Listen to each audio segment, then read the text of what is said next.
things go. You build it in something else and then build it in Rust later. 2022 happens. Astro gets introduced. Pretty fun framework, I like it. SvelteKit deprecates Sapper. Sorry, Sapper, now it's SvelteKit. Cloudflare ships Worker D, which is a new kind of JavaScript runtime with enhanced.dev ships, which is the thing I got to work on. 2023, fun happens. Chatbots appear to be back all of a sudden. It's a ChatGPT. And Alex Russell pens The Market for Lemons, which if you haven't read this, I really, really strongly encourage you to read it. I'm sure it happens if I do that. There it is. This is this seems like a mean article if you're super into React, but it's not being mean. It's just facts. Anyways. Okay, so what did we learn in that long thing? Well, we have a lot of ways to add and remove DOM elements. And I think the positive thing here is that we have an incredibly diverse community that ships a lot of stuff all the time. And that's a win. The dark period for JavaScript was pretty dark. There was nothing going on for a lot of years, and we just assumed that we would have to build on top of these sort of proprietary platforms. That's changed. Okay, let's talk about serverless. Anybody here do anything serverless? The rest of you are shipping Kubernetes clusters? Okay, so serverless is not a particular technology or a vendor or a billing model. Sometimes it gets confused with functions as a service or possibly a framework, and it isn't those things. The idea of serverless is that we're not going to focus on the infrastructure, we're going to focus on our business model. So we're just going to write code and it's going to auto scale or whatever for us. Anybody know who this nerd is?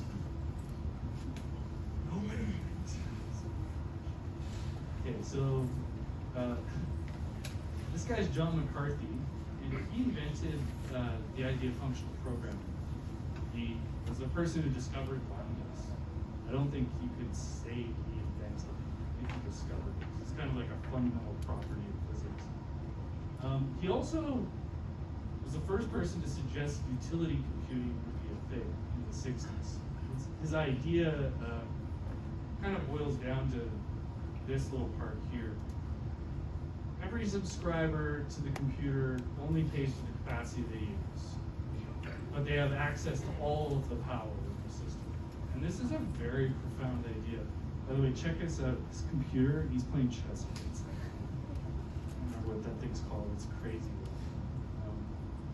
I think that was the first computer that didn't use vacuum tubes, which probably was a lot of money at that time. Anyway, so this was serverless, and it was coined by the guy who created functional programming in the 60s. But fast forward, way forward to 2006, Amazon releases S3.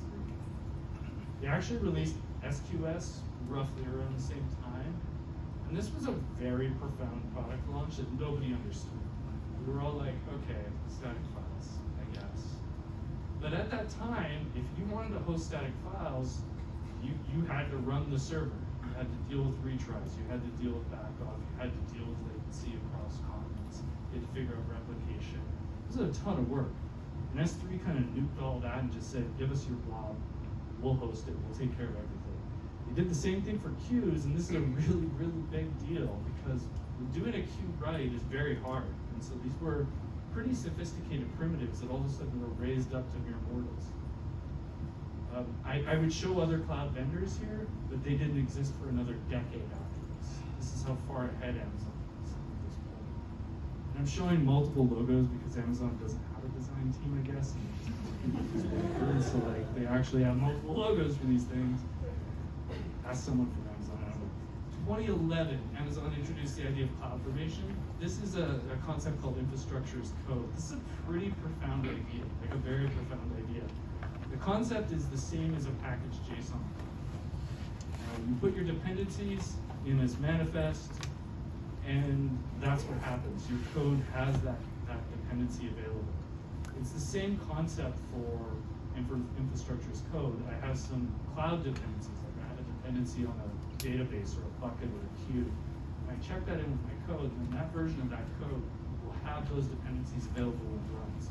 This is hugely profound because right now, most of the time, if you're going into the cloud, you have to follow a checklist, make sure you set things up right. If you don't, you're not going to have the same environment as what's in production or what's in dev.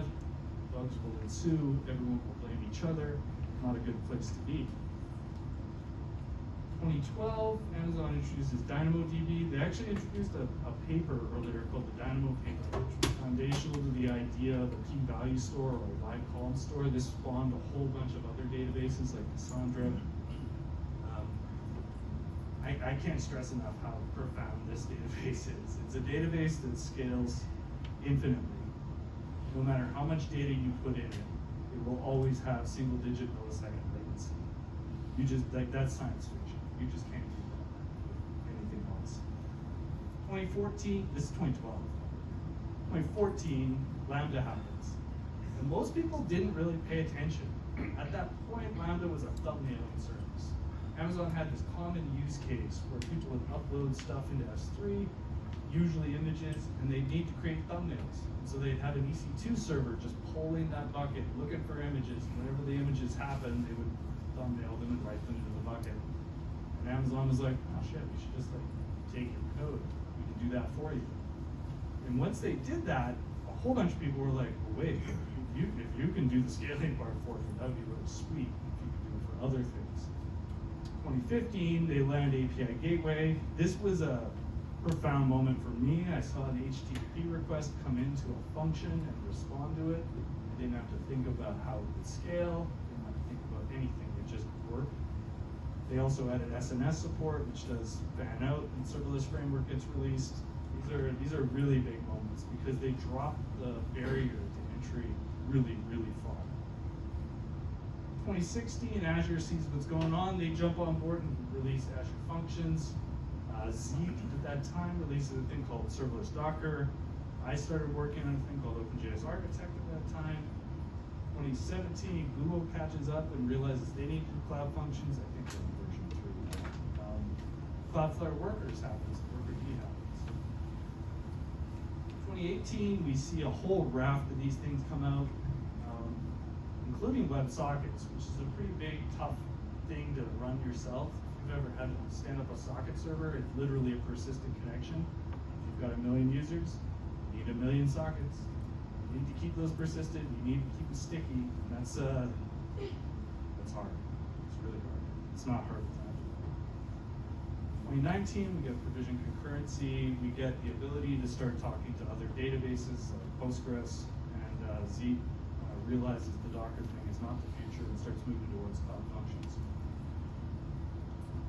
2020, Fastly gets on board, SQS finally gets FIFO support, and Lambda drops down to millisecond billing. This was like a major mic drop moment.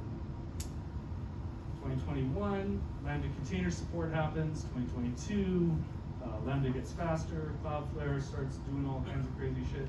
2023, Dino Deploy gets involved. And at this point, I think you can safely say serverless is boring technology.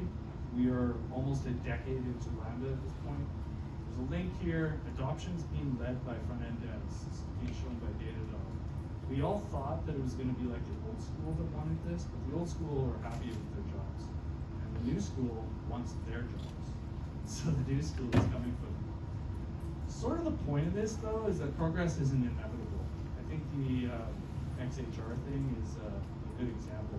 We could have the capabilities to do Ajax type stuff for almost half a decade before we actually used it. The analogy I like to give, we know that we harnessed fire something like 20,000 years ago, maybe, but we've been around for like 1 million years as a species. We know for sure we didn't harness electricity though until about 100 years ago. The laws of physics didn't change in that time, just the questions we asked. So I think it's worth asking tough questions. So the point of this talk, shifting responsibilities. Front end's taking over back end, congratulations. You're gonna have to rewrite all that crazy shit. Interestingly, I think something we're noticing, CSS is taking over JavaScript. A lot of stuff we had to outsource to JavaScript is now being done inside of CSS. And last point is stability is a choice. We don't need to rewrite our front ends every year. There's lots of technology that's stable. One last point, come find me at the bar. I work for Sanity.io. We are hired. Thanks.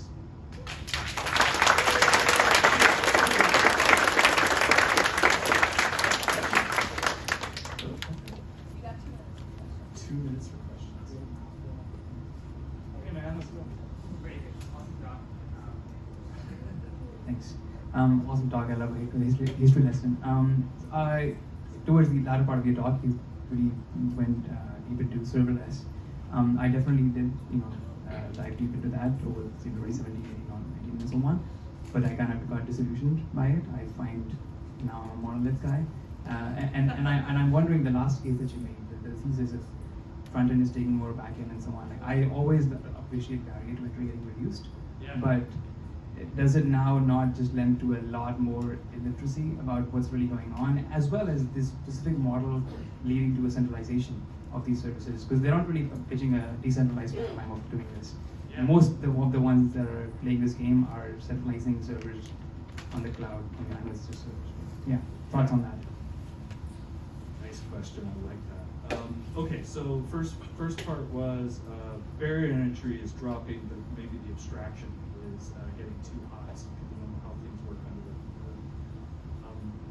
I think that's true. I think like I can't crack open my ID4 on the engine. It's completely out of my can, but I could drive the car. I think that's okay. So the barrier to entry thing is real. We'll still need mechanics. Somebody's still going to need to do the SR reports in the data center. That'll still be a thing. There's going to be far fewer of them than there are of the people who drive the cars. Second question about centralizing is really interesting. So I've been largely in the AWS world by accident history, and so a workload on AWS is not super portable to newer cloud entrants like GCP or Azure.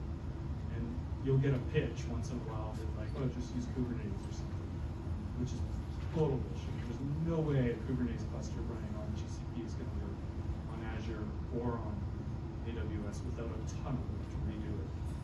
Do I wish that these guys were regulated and standardized? Yes. Do I think now's the time? Not really. They're still catching up and they're cloning each other. So an example would be S3, the oldest service. You can write an app right now that is purely interacting with S3, and that will be portable to GCP or Azure because they've cloned the S3 APIs with their web stores. They haven't done that with Lambda yet. I hope they get there. So that's my cheap answer to that one. I think the tough question here is strategic risk. What if Amazon raises prices, or what if GCP shuts down? And that's just platform risk, and that's real, and that's the same problem we have with operating systems and telephones. You build for iOS, and they decide to deprecate an API, you have to rebuild next year. That's kind of bullshit, and it's right your own piece.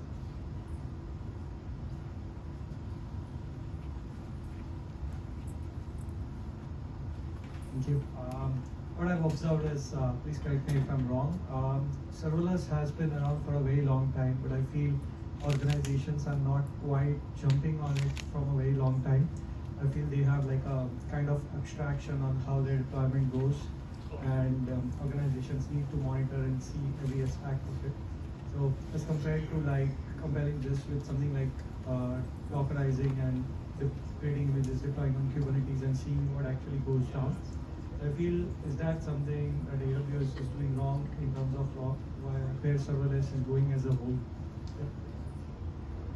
Yeah, that's a good question. So I just started a new job, and I'm now doing Dockerized abstractions on top of Kubernetes ready to go. And it took us about a week to get a hello world running.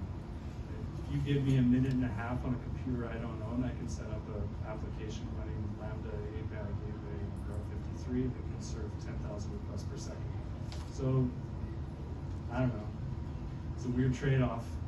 It's I'm locked into Lambda, but the iteration speed is way faster. So it depends on your comfort level. I mean, I'm happy. I'm a tech nerd. I'm stoked to jump on new tech, but if you do that, you are locking yourself into that abstraction. it's a platform risk thing. Big companies are risk adverse. They're gonna wanna go with the slower, less risky thing, and that makes sense. They're printing money, they don't wanna stop money printing. If there's like an innovation lab at the company though, I would strongly urge them to look into what serverless can do, because